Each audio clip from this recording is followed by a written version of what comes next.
Hi, everybody. I'm Frank Stanisci of Candid Frank Live's NLL Lacrosse Talk, where you'll find us grooving our views on lacrosse. Please follow us on the YouTube channel, Candid Frank Stanisci, now on live with Gary Groob, the lacrosse guy. Joining me is the ALL's Todd Wilfong of the Brampton Express. Todd, Thank you, welcome to guys. the program. Thank you for having me. Look forward to a good conversation. Well, it's our pleasure, and I got to tell you, we always ask. It's the most important question we ask. How did you end up getting involved in lacrosse? I think I was kind of, you'd have to talk to my mom, but I'm pretty sure I was born with a lacrosse stick in my hand.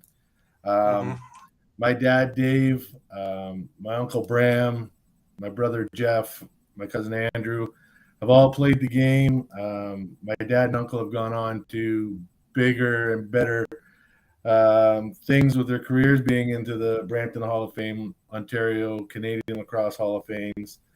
Played pro back in the early 70s and all that. So I sort of came about naturally with it. Started at the age of 4 and just continued on. Now, that was the playing part. What was your favorite part about the playing and why you played and why you enjoyed playing?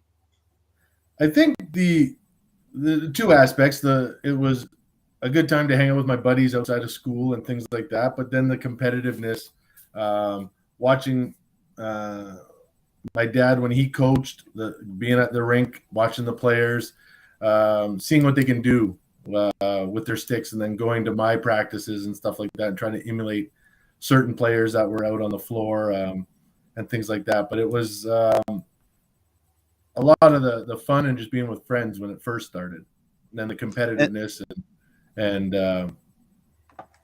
that started later on. And then I guess the transition from being on the floor playing to directing players on the floor. Yeah, that started back in '96, I guess it was '97 when I moved back to Brampton. I got involved with the Brampton Minor Lacrosse Association, and from there it was sort of like a homecoming for me. Like I'd never been involved with the Excelsiors to that point in my life, being 24, 25 years old at that point.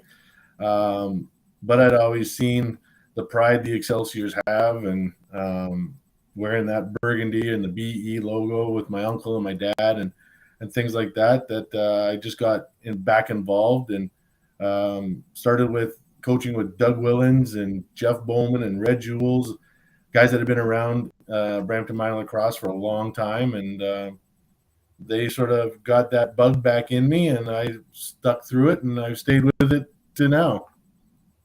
Okay, let's drill down further. And my favorite driller, Gary Groob. Well, let's talk a little bit about you playing in junior, and you played with the Port Moody Steamers. Let's talk about the experience there and how it built you towards moving up. Yeah, like when we moved out in '76 with my dad and that, we sort of moved around a bit to try to get where we wanted to be settled. We finally settled in Port Moody, great little town. Lacrosse was not the hotbed sport in the town, but based on your location of where you live, you had to play in that center if they offered an age group similar to what I believe they have still now in the OLA. Right. So I joined the Port Moody Steamers, and it was a great time. I had guys from that I went to school with, elementary and high school and all that we all played together. And Friday nights at the Port Moody Arena were a ruckus crowd. Like we would bring everybody from school would come, be hanging out in the parking lot, in the arena, especially if we played against Port Coquitlam, an arch rival similar to Halton and Brampton, or Orangeville and Brampton.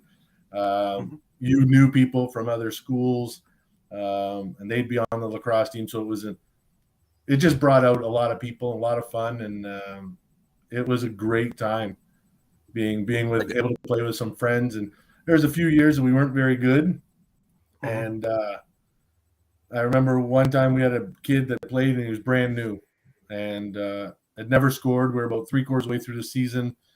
We were losing 15 to, I don't know, 4. And finally, Freddie scores. Well, we jumped the bench. The ref stopped, and he came over to my dad, who happened to be coaching, and said, "You're going to get a too many men penalty. Like, you have too many." And my dad was like, "I don't care. This kid never played before, finally scored." And we went crazy. We thought it was the greatest thing. And the whole crowd were on the glass, shaking the glass and all that. So things like that are the memories that I remember from Port Moody. And I guess also the 2 words that I like the best, bragging rights. Yeah, would offer the you always like competition those. You level. always like those when you go back to the football field at high school, and you're like, "Hey, bud, remember last Friday when we you missed that breakaway or whatever?" So it's, little things like that. Mm-hmm. Just to make school a little bit more interesting, of course. That's right. That's right. Now, as you're saying, your dad was coaching, so yeah, he had taken a couple years off of the WLA, and we needed a coach for that team, so he came out and helped, and we were like the bad news bears, is what he called us, of that league, and because we did have a few guys that never played before. Our goalie had never played, but he was a big guy from high school, and I said, "Ryan, come out and play goal for us." He's like, "Okay." So it was a lot of fun to have my dad coach me in the minors for at least 1 year. Sure. Now, when you stayed out there, you were at the WLA, you were at the Coquitlam Adirondacks. Talk about your years there, because it also brings up an interesting question of the difference between the WLA then and now. Oh, back then it was your wood sticks, no masks. If you didn't want to wear a face mask, goalie equipment looked like baseball catchers equipment, not 4x4 nets, and you played the 5 up, 5 back rule. There was no offense, defense back then. So I was able and lucky enough to play with some really great players in Coquitlam, like Kevin Brunch, Patty Coyle was there, Jason Walder, Dallas Elliott was one of our goalies. My dad happened to be the coach there too, but I tried out for New West first that year. Made it to the final cuts and then got released, and then asked my dad over dinner if I could come out to practice so I could play in the WLA. but yeah, it was I think it was a little bit more rougher and controlled game back then, with the defenders being forced to play offense and the offensive guys forced to play defense. You were able to somehow and sometimes be able to capitalize on certain players' strengths and weaknesses on either end of the floor. Right, so. Of course. Well, when you talk about that with the transition game of offense and defense altogether, a lot of the shall we say the legends that we've had on are all proponents of that. And one of the things that they bring up a lot is that we tend to pigeonhole the kids far too soon into, okay, you're a D man, okay, you're an O man, and they may blossom later on, and we've lost them because they didn't want to play D or they weren't good at O, and just lost interest. Yeah, no, I completely agree with that. I've seen it, unfortunately, in the minors since I've come back to coaching and things like that. That kids are, because he's a big kid. Oh, you got to play defense, or you're a big kid, you're going to play goal. Look at the NLL. There's not a lot of big goalies. They're agile. They're great shape, physical and mental shape, like Aaron Bold, Matt Vince, to name a few. Rochester's goalie, Hartley. That kid's a rubber band. Absolutely, yeah. You know what I mean? So Del Bianco in Calgary, same idea. Yeah, like you're pigeonholing players just based on size and things like that. And I think for me, it's almost an easy way out for coaches. They don't have to put that much emphasis on coaching that kid to be a better offensive player or a better defensive player. In my mind, is there a way that we can go back to that O and D, being able to play both sides, or do you think we're too far gone now with set O, D being transition, and or is there any way that we think we can get back to that idea? Because I think it'd be great developmentally. Yeah, I know in the minors they allow it up to midget, and then midget you can go O and D. I don't think you have to in midget go offense and defense. I think it's a choice, and I think that coaches in the minors now at that age are doing that because they can bring in a guy they know that's a solid offensive guy and work with those guys, and that with someone that's solid D and work with them. I would love to see more off 5-on-5, up, down, off. I know last year with the junior Bs in Brampton, we'd come to games, and due to injuries, we weren't necessarily had enough to go. Sure. Without guys getting gassed even quicker. I said to my assistant coaches, I was like, do we do 5 up, 5 off? Like, do we do 3 lines? We have 15 guys. Is that kind of what we do? And it might throw the other team off because you will catch them in transition on the 5 up, 5 down. Sure. Because you don't have guys running off and running on. You got guys breaking up the floor as a full unit. So we didn't do it. In hindsight, maybe it would have been a fun thing to do, just to throw that back into the mix and see how. Sure, especially with that one kid who's got speed on D. Wow. Yeah. A new star is born, right? Yeah. Yeah. And that's that diamond in the rough. Yeah, and ironically, we have a lot of that with the ALL, Brampton Express. 2 of our top 10 scores are transition defense. Right. So it's there. The kids are there. The skills are there. It's just a matter of making sure that they stay with that. And as coaches, we promote both ends of the floor, teaching them that as much as we possibly can all the way up. Now, you finished your career off playing with the Toronto Field Lacrosse 2001 to 2006. Talk about that. So you've been playing box all this time, and all of a sudden here you're playing field. Yeah, I played a bit of field out west, like in community. The Toronto Field League or Field Lacrosse team was part of the OMFL senior division. So even with that, it was a lot of fun. A lot of weekend warriors coming back out to play, relive their youth, and have fun, and maybe hang out in the lot after for a couple pops and tell old stories and all that kind of stuff. But we were able to have great players come through not only our team, but the league itself. Like John Grant Jr. played a couple of years. Colin Doyle played. Burlington had tons of players, like Dan Dawson was there. They had great players like Pete Bowers and Chris Warren and things like that. And the Toronto team had a good, solid nucleus of guys that have played together. And to this day, we're still all buddies. Well, that's one thing about the lacrosse community, right? That probably supersedes most of the other sports is that those lifelong friendships really are there.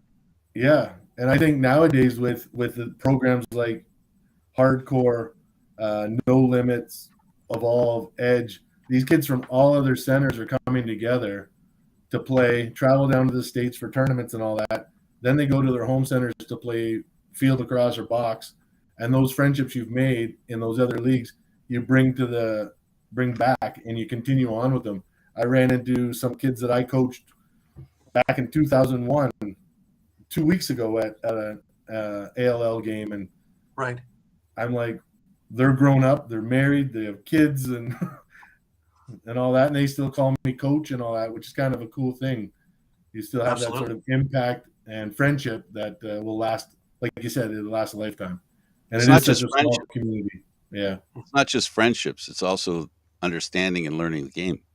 Yes, for sure. Because some of those kids that I coached are now coaching. So hopefully, something I did when they were that age has taught them something to help out with what they're coaching now. Well, I'm sure you're going to say when we have them on an interview, it'd be the same thing. The way your dad and some of your other coaches had an impact on you, you've had on them. It's easy to see that too. Now, your years with the U of D Varsity Blues as an assistant. Let's talk about that because we're talking here into coaching now. How did you get involved with them? And that was a pretty long stay with them.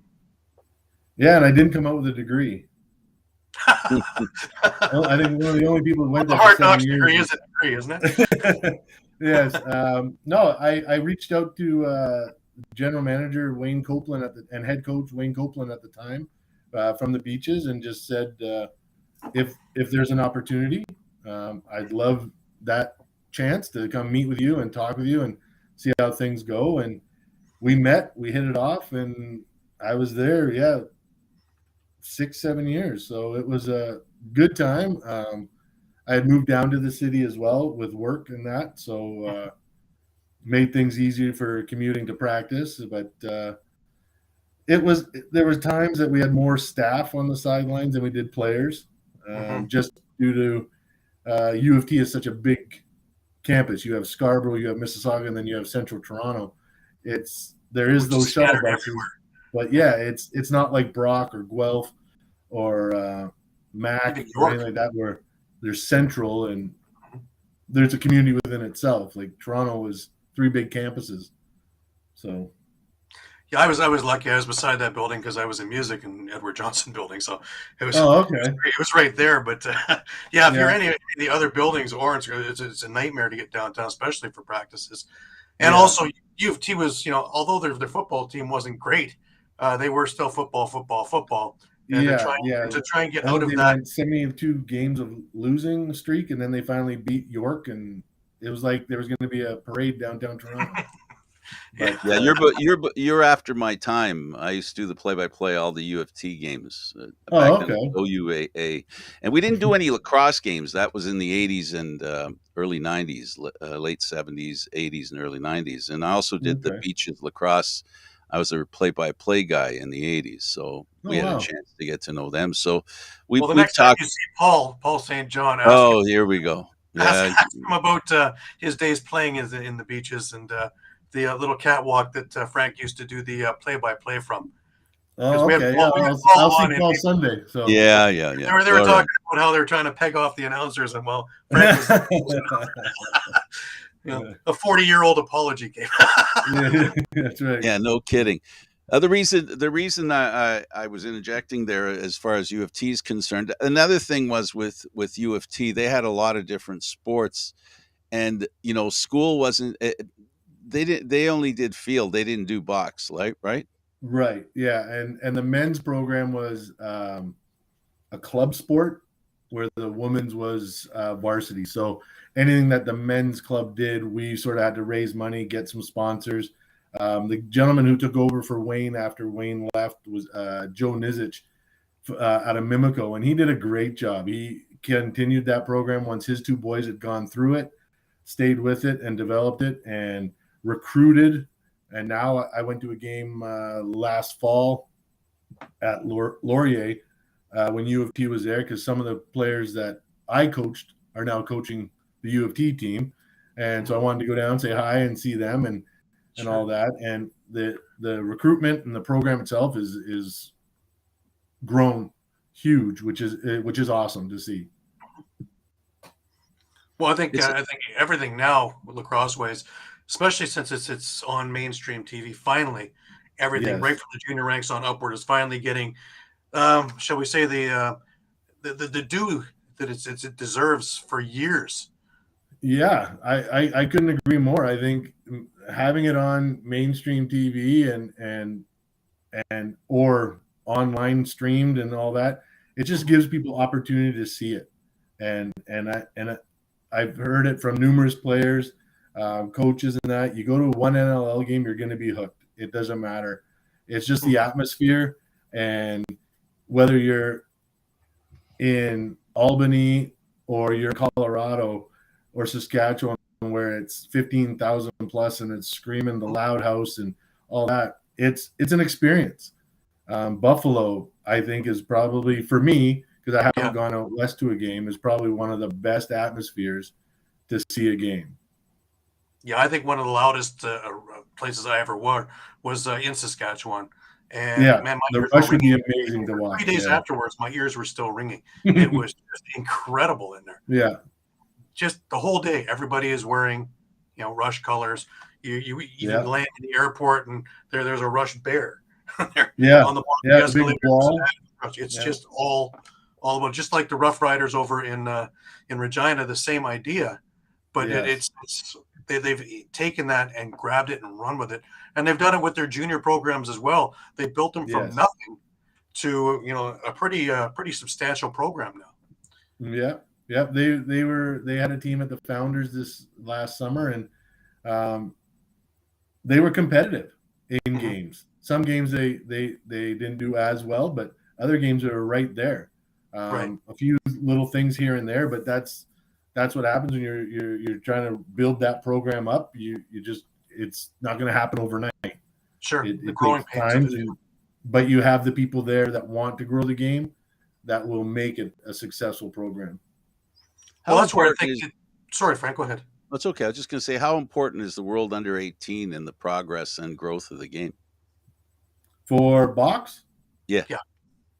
I think the U18s is great. I have the privilege to work with Jeff Dowling and Chris Fox with the Canadian Lacrosse League, the CLL league that puts on the tournaments and goes down to tournaments down in the States with the U18s. And I think the year I guess it was 2020, we won silver. 2021 silver at the U18s, and I think it was a great experience. I think it gives kids the opportunity to continue to play on a world stage. There's only 4 or 5 teams, but I know U.S. Lacrosse and Chris Fox with the CLL is working their butts off to get more teams in it, because the World Juniors, when we had it in 2019 at I call it the Hershey Center, and it's probably not that. It's Paramount, Brampton. I think now. But to me, it'll always be the Hershey It's Center. always the Hershey Center. I'm with Yeah, you. same with the Powerade Center, same with the ACC, Skydome, all that. But anyway, there was a great group of teams there in that World Juniors, and every year it gives players an opportunity to continue to play, and putting on that jersey with the maple leaf on the front. For me as a coach, just to step behind the bench with a group of kids from all over, whether it's all the way from the West Coast to the East Coast, and having the opportunity to work with them and see what they're capable of, and representing Canada in that league and tournament is an amazing opportunity. So when you did that, you had a chance to get to meet the players and find out where they were from. We've asked this question as far as the growth of the game in Canada, if that's an opportunity for you to understand it, and if you've had a chance to keep track of Team Canada. How are the contributions from the rest of the country? We all know about Ontario. We all know about, we all know about BC. It's the rest of the provinces, right? Has it grown in your mind and what you've seen? And do you see a great trend for it becoming more of a national sport played in every province? I honestly do. Like 2022, when we went down to Buffalo for the tournament there, we had kids from Nova Scotia, Saskatchewan, obviously Ontario, I think a couple from Quebec, and if I'm not mistaken, there was a couple from Alberta. So it was wide right across. With the World Juniors in 2019, we had kids from all across Canada as well, from BC to the East Coast. And I think the more opportunity there is for players and associations like the CLL that gives these kids opportunity every year. They're not waiting every 4 years like the other league does, but it gives kids opportunity. And I know Chris works hard out west, putting on training camps in Alberta, BC, Ontario, Quebec, and I think next year we could even go to the East Coast to see what's there for a weekend. But there's more than just 2 camps. We do camps across Canada to try to get as many players. And then when the team is picked, it's a handful from all over. Right. So with the Minto Cup this past year, with Edmonton making such a strong showing, We had Dean Farrell on a couple of weeks ago, and of course he grew up as an Edmonton Miner, and he was talking about way back when he was it, and now having Matthew Gauthier with him, who went to the same high school, and all the other things, and it's like watching deja vu for him. Now that the program is finally there, because we've watched the West, places like Alberta on the cusp of something, but they're there, and now I think it's up to the CLA to really put the money involved that needs to be put there and grow. Because one of the things, and you have a lot to do with this as well, is coaching. Having the right coaches in there, not just having parent coaches. And you can see the difference in the style of play, the how far and how deep they go into tournaments. And, but for a goalpost, we almost talked about the Minto champion Edmonton Miners. Yeah. And like even in the Founders, Edmonton, we played them, Brampton played them in the bronze medal game. And unfortunately, Brampton lost, but Edmonton was a good team. They have the program's growing, and I agree with you. If the CLA puts money into other provinces to help develop and grow, I think you're going to have an actual national championship for the Minto Cup. Mm-hmm. You could have a representative from 5 provinces and have a round robin tournament like the Founders does. Wouldn't that be fantastic? East, West. It makes you wonder how it doesn't happen when you consider, you've got the Calgary team in the NLL that's won a couple of championships and has had great teams, right? So it's not like there's nowhere for people to pick up the game, whether it is to play it, but at least know it's around, right? To see it. Right. It's growing. The NLL is growing. BC almost lost their team, and they kept their team. Edmonton's moved. Now we have a team in Nova Scotia. So those are the kinds of things that help the game grow. Oh, without a doubt. I think promoting the game of lacrosse is huge, and to me, it's got to start in your own backyard. Right. Like I watched different teams, the media. Orangeville, Cambridge, Brampton, Mimico, Whitby, all those teams are promoting amongst themselves. I think maybe if the OLA and the CLA helped out and stepped up and promoted it as an entirety, I think this game could skyrocket and be that other thing like hockey. Like the fact that we could take back our Canada's national sport title. I think if the game was promoted and put out there, and it unfortunately boils down to the almighty dollar, and not everyone has that great money tree that grows every month. And but I think if the opportunity was there to put money into every province to grow it from the grassroots up, there wouldn't be a doubt in my mind that you could easily see a round robin tournament for the Minto Cup, but not just 3 teams. It could be 5, it could be 6, and things like that. Majors may be a little different because I don't know of many other senior programs other than maybe Senior B or something like that in the other provinces besides obviously BC and Ontario. Let me remind everybody what we're doing here. We're of course, you're watching NLL Lacrosse Talk. Our guest is Ted Wilfong of the Brampton Express. Gary Groob is drilling down on, we'll find out more about Todd Wilfong. 3 generations of lacrosse is a lot to carry, Gary. Absolutely. With your family being so involved with Brampton Lacrosse, I want to talk on the issue of what it's like. We've had guys from Orangeville, and we've heard all about that. We've got guys from Peterborough and heard all about that. Yeah. What it means to be an Excelsior. That's the question which everybody needs to know, and why it's so important to keep the logo and keep the lineage and the heritage in Brampton. I think for me, obviously, it's the family side of it. I was born in Brampton. I moved out of Brampton when I was 4 years old.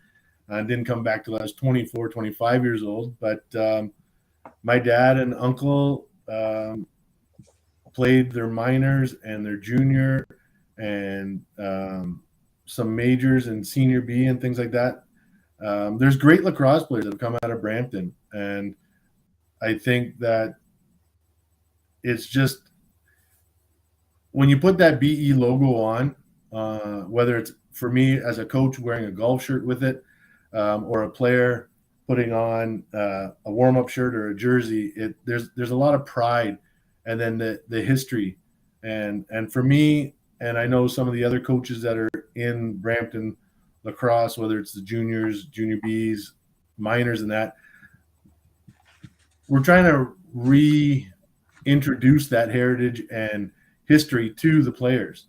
I could ask a few of my the junior B players, hey, do you know who Bob Burke is?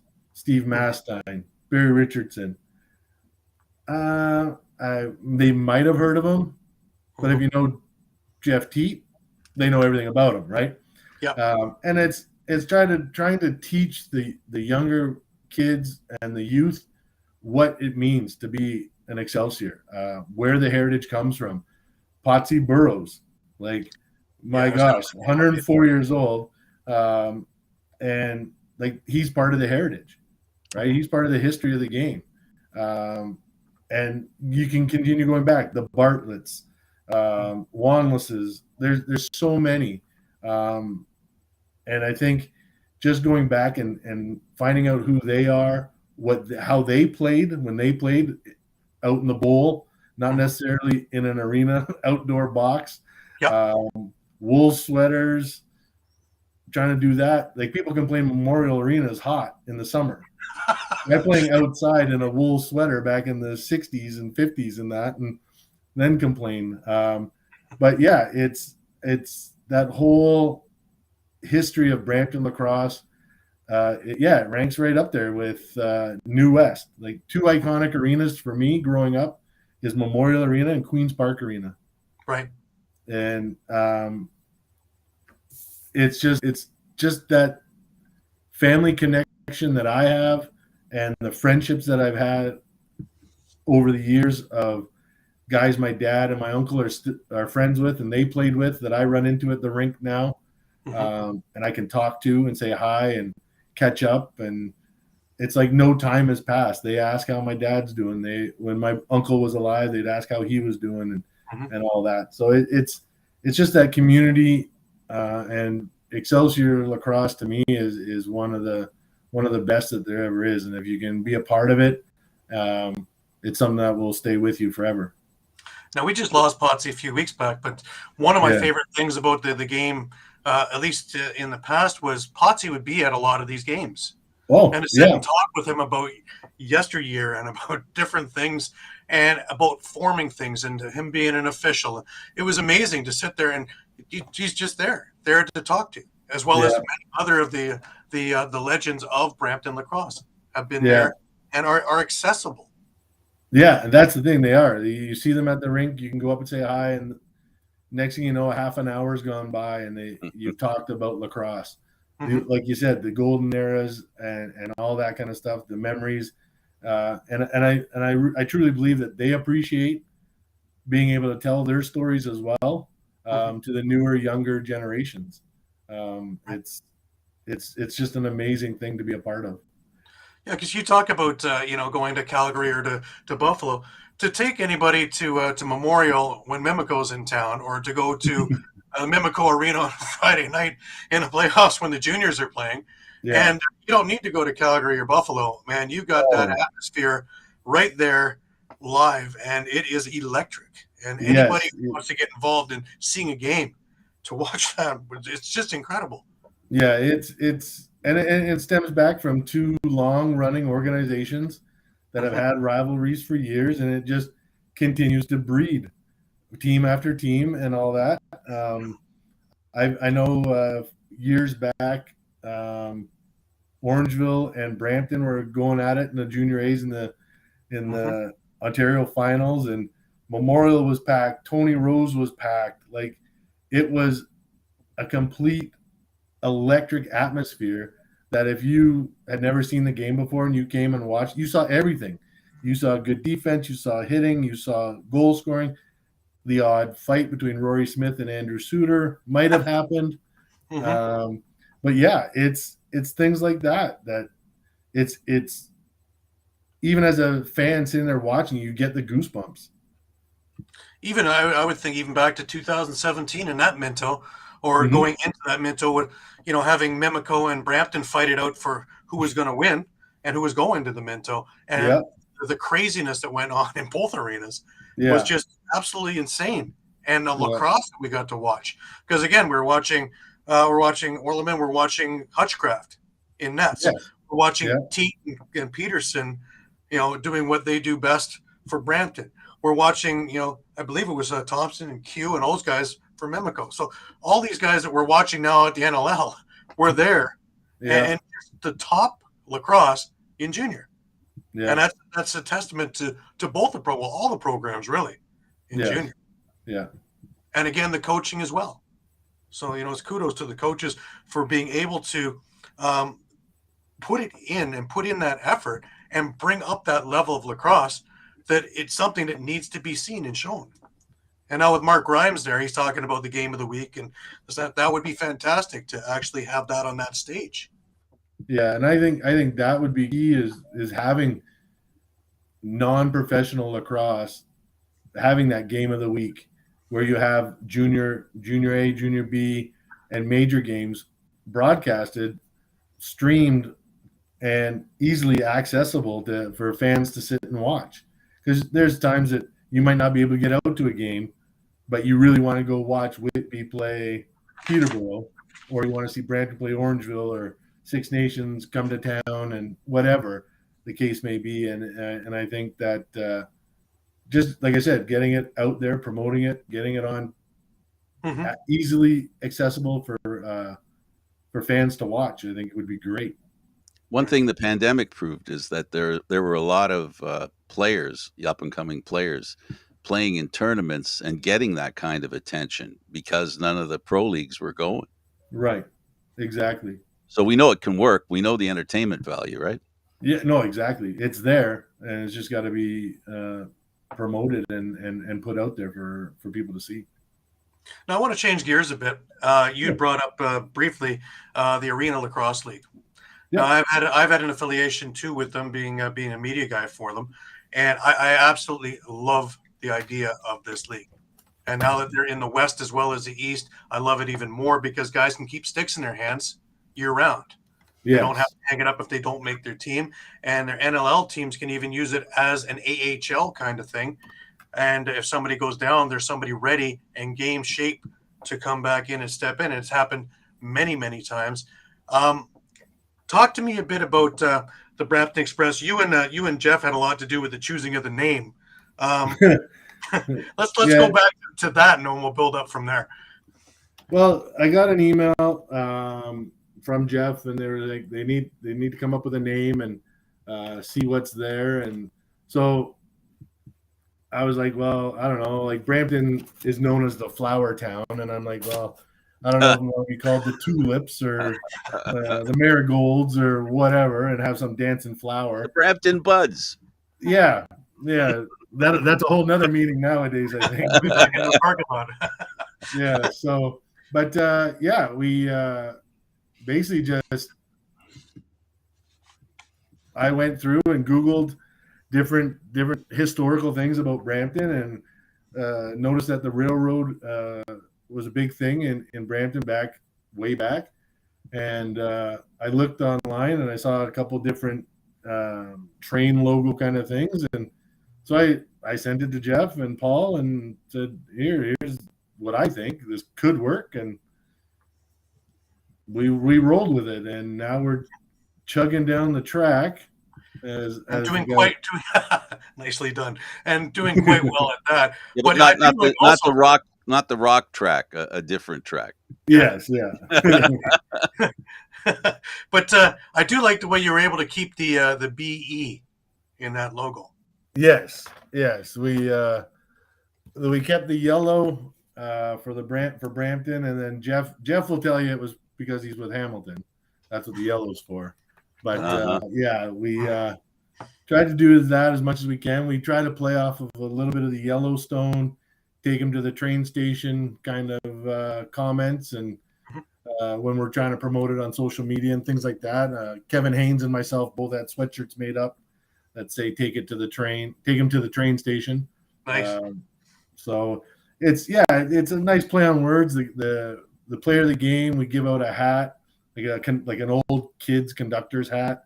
Nice. And Jeff has these train whistles that he gives out. So we try to do video of it and post it on our Twitter page and that. So, but it's a lot of fun. It's for a group of guys that came together, basically on an expansion draft, and then some trades that Jeff made leading up to it. I think we've got a really great team. We started strong. We went on a bit of a lull there with having two losses and that, but overall we're 5-2 and really upper echelon of the league, because Gage Board is an excellent player. Sunderland, these guys are fantastic players. Yeah, and that's the thing, right? Like we have, like we're 5-2. We're tied with there's a 3-way tie going on right now, but I'm just looking at our stats as well. Yeah, we like Gage Board, solid transitional player. Like he is. If we could go back to that 5-man offense, 5-man defense, and then come off 5 up, 5 down, that kid could do it. Gage can do it. Like he's a workhorse at both ends of the floor. Zach Sutherland's got a great outside shot, got a nice inside game as well. And then we have like a seasoned veteran like Ryan Campbell. Like I think he's like 36. I think he was saying the other night. Right. And he's leading our team. He hadn't played in quite some time, and I think he was saying he hadn't played competitive contact since CLAX. And that goes back a ways. Wow. So that's right. So there's opportunity. Take a look at your last game. You had multi-goal games. You Gage Board, Sunderland, Mikhail Chulin, Penn Eistrad, Sam Draminsky, Van Scheppen. You had loads of offense in there. Bailey Brown playing goalie, right? We've got pretty good. Dunkerley and Lucas Nagy are two goalies, and Cole Martin's our third. Okay. But yeah, we built with Dylan Evans running the defense. We built from the back end out, and we feel that the 3 goalies we have are solid. Goaltending and our defense is big. Our defense is big and strong, and we don't put up with a lot. So, which is true Brampton lacrosse. Yeah, we play team tough, and I believe you have to stem from the back door out, and we've got some good offensive players that can put the ball in it. So, I think we haven't I don't think put together a full 60 minutes yet, which I think is one of those cliches that every coach says you have to put together a full 60 minutes to be successful and stuff like that. But it's things like that will make your team successful if you can put that 60 minutes together. May I ask you about Brampton is well known now and becoming more and more popular as far as an understanding that some of the best athletes in the country come out of Brampton. Mm-hmm. A lot of new Canadians there. Part of the challenge for Brampton is that basically the community changed, and a community that didn't really know lacrosse at all, didn't even bump into it, have no idea about it. Have you guys tried, and what are you trying to do to help maybe get some of those new immigrants kids involved in the game? Is it a difficult challenge? I think the indication how it's going. Yeah, I think the minor program, Patty O'Toole, and when he was president, and then Chris Lowe, they run a try-it session, and I believe it's like 6 weekends, and kids can just come out and play. They have sticks there, and they try to promote it. It's at the soccer center, Dixie and Sandalwood in Brampton, and Now they'll probably move it to Memorial because Memorial is open all year round for lacrosse, and That'll help. that's huge to have somewhere that we can play all year round. And I think the numbers might change because of that, because there is more opportunity to play more than the 4, 5, 6 months a year. You can play 12, and there's different programs running out of there. I know Brock Boyle runs No Limits. Hardcore runs out of there. Obviously Brampton Miners and things like that. And they're trying to bring back players from the junior age and even minors to help out with the younger kids and at those tryout sessions. So maybe you see one of your buddies at school's younger brother, and they come out and you never know. You get 10 kids out and 2 pick it up. That's a plus, right? Like you want to have the numbers of kids coming out to at least try it. Right. And, Well, that's the most important thing, that it's available for them to try. Yes. Yeah. That's and the I think first for step. years that it hasn't been there. You just sort of hope and pray that you're going to have 18 kids show up to camp and things like that in the minors. But now that they have the opportunity to play and try it and get a stick in their hand and see how they like it and all that. And I think truly if a kid goes out and gives it a fair shake, they'll enjoy it and they'll stick with it. Yeah, one of the main things about lacrosse that it's one consistent through all the years, and that is that there's a direct relationship between the guys running on the guys and gals running on the floor and the people in the stands. Yeah. Yeah, I think the more we can get, I don't like the fact that I know there's girls lacrosse and there's boys lacrosse. When I played, if we had girls that wanted to play, they played on the boys team. You get everyone out and you keep the families together instead of trying to separate them into 2 different leagues or 2 different areas, because maybe Brampton doesn't have a girls box team, so they've got to go to Halton or they got to go to Oakville or somewhere else. Try to keep it all together and just promote it and get everyone there, and then it brings the people to the stands. Well, we finally got over that in hockey, right? Let's get over that in lacrosse and get it done. Yeah, yeah. So we only have a couple of minutes left. Just briefly, what would you have advice for a kid just picking up a stick? Have fun. Find a wall. Mm-hmm. If you can have a ball and a wall that doesn't have a window, preferably. I'm sure I see Ryan McMichael's chimed in. I'm sure he's broken a few windows over the years with just playing some wall ball. Constantly have a stick in your hand and just find a friend to play with and go to a field, throw the ball back and forth, watch videos of it. That's what's important. Have fun. Ryan, yeah. Yeah, he'd also sent me a message. What rhymes with win? Yes. Yeah, I got that one too the other day. Mm-hmm. But yeah, I think just practicing wall ball, finding a friend that's involved and continue to play with it. So.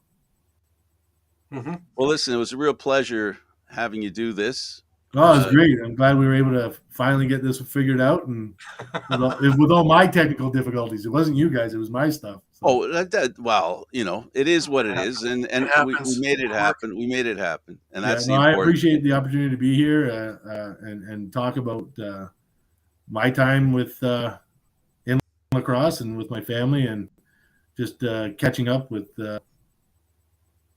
talking lacrosse, because I could do that for hours. Yeah, we could go a couple more shows. There's lots more to talk about. Yeah. So I really want to thank you for taking the time, Todd, because it's been a pleasure. Problem. I appreciate it. Okay, for Todd Wilfong and Gary Groob, I'm Candid Frank Stanisci. Thank you for watching Candid Frank Live's NLL Talk, airing Thursdays at 4 p.m. Eastern Standard Time. Please watch our shows along with the NLL Lacrosse Talk, Candid Frank Live, CFL Talk, Wasaga, Candid Frank at the Beach, all on the YouTube channel, Candid Frank Stanisci. Thank you for watching. We'll see you next time.